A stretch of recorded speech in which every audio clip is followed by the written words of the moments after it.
Protests are nothing out of the ordinary. In fact, it has become a normal fixture of American democracy. But in 2020, the sight of people standing from shoulder to shoulder without any face coverings can equal a large-scale disaster. Are you ready? Because today, we'll talk about how George Floyd riots may cause a second wave of coronavirus in the USA. But before that, please do us a favor. Like, subscribe, and hit the bell button so we can keep you updated on the latest financial tips and trends. Let's admit it, the coronavirus had made the world stop. Businesses were closed down, global trade and economics tanked, and people are pretty much scared to go out. But despite heavy government restrictions, the virus had managed to kill close to 400,000 people and infected more than 6 million individuals. To top it off, experts predict that another wave of coronavirus might come up this fall, just in time for the flu season.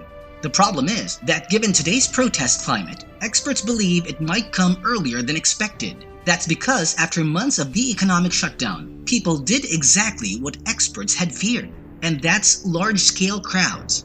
Basically, there are two biggest concerns when it comes to the coronavirus. One is the number of gatherings, and two is the time that they are in contact with each other. Commonly, coronavirus travels through droplets in the air, and with people constantly screaming and even spitting, it makes it a whole lot easier for the virus to spread.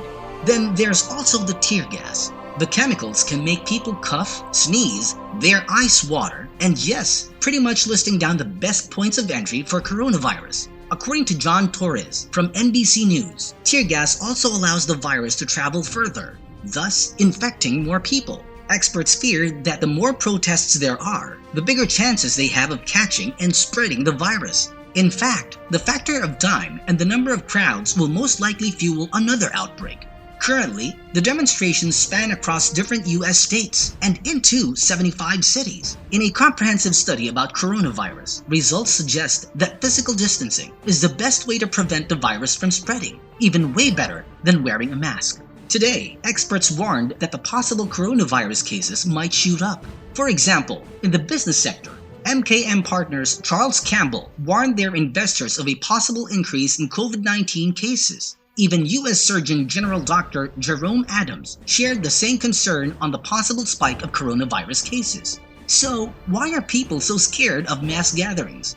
In 1918, Philadelphia threw a World War I parade. At that time, 200,000 people gathered on the streets in an effort to raise bonds to pay for the war. To complete the celebration, the city threw in marching bands of every possible organization, Boy Scouts, Women's Auxiliaries, you name it. The downside? Well, it's just the looming threat of deadliest outbreaks in history. Enter the Spanish flu. And as you would have guessed it, things didn't end pretty well. 2 days after the parade, the city health official made a grim announcement. Officials confirmed that the outbreak had spread from army camps and into civilian population. Within 72 hours after the festivities, all of Philly's 31 hospitals ran out of beds. After a week, more than 4,500 people died. While we wish that we could chuckle and say that we are far better off in 2020, the truth is, we are not. As signs of America flattening the curve might be a huge cause for celebration, another crisis hit. This time, it's racially motivated. Now, both the Spanish flu and the coronavirus share the love for large crowds. They just don't love it. They thrive with it.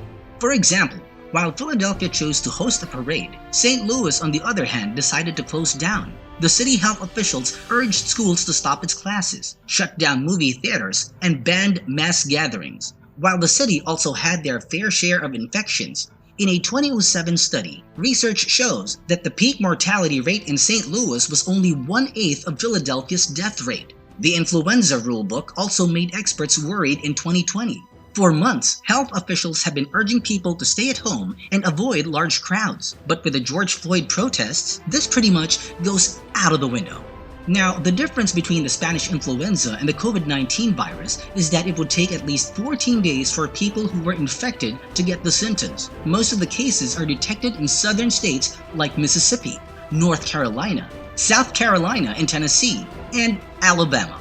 But there are also other cases outside the southern states. Alaska, Montana, and California have also seen cases increase. In total, 17 states are seeing increases. On the other hand, States which have been hardly hit by the virus are starting to bend the curve, like New York, New Jersey, Connecticut, Illinois, Pennsylvania, Michigan, Minnesota, and Washington, D.C. Now, the problem is that because of its long incubation period, it would take weeks before the country could see the uptick in the infections. But how contagious is coronavirus? Well, in a report case in Washington state, a symptomatic person attended a choir practice for 2.5 hours. A few days later, about 86% of the 60 people who attended the practice were infected by the virus. The Center for Disease Control and Prevention explained that while the members' close proximity and sharing snacks, their singing may have also contributed to it as well. If no massive second wave starts by June 11th, we have a definitive break in the transmissibility of COVID-19. Funstrat Global Advisors Thomas Lee wrote, "The incidents show that large gatherings, lack of social distancing, and even normal things like talking and singing can help spread the deadly virus." Okay, let's get it straight. There is completely nothing wrong with protests. In fact, it's a healthy part of democracy and self-expression. However, experts urge protesters to follow safety measures and guidelines. So, if you're planning to join a protest, bear in mind these safety precautions. Wear a face covering, heat-resistant gloves, wear eye protection to prevent injury, stay hydrated, use hand sanitizers. Don't yell. Use signs and noisemakers instead. Stick to a small group and keep 6 feet away from other groups. In these tough times, we hope that you all stay safe. Do you think that protests can spark the second wave? Let us know in the comments below.